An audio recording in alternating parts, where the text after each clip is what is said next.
Okay. Uh, so Ukraine and Russia, their histories have been intertwined for at least from what I've seen the past 200, 300 years. Just the Russian um like czar, the Russian like federation before the Soviet Union was always intertwined with Ukraine, and it partly because of Mm.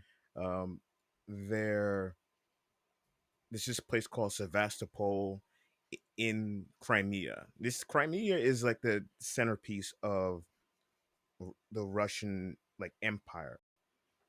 And then up until recently, with how everyone is kind of valuing like gas and oil, now they found out that there's massive oil and gas pipelines along Crimea.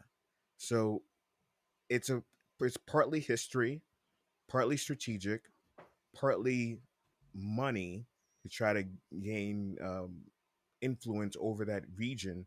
But when you look at the areas that Russia invaded, it's not the whole country. It's actually the areas where they have the gas and oil pockets. So it's like the Donbass, which is Mm. on the east side, and it's Crimea.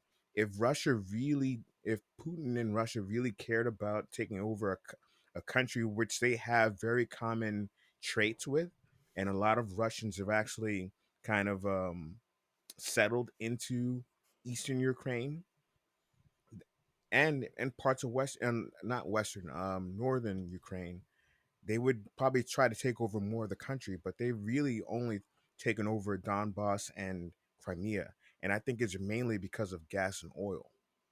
Mm. Interesting. Okay.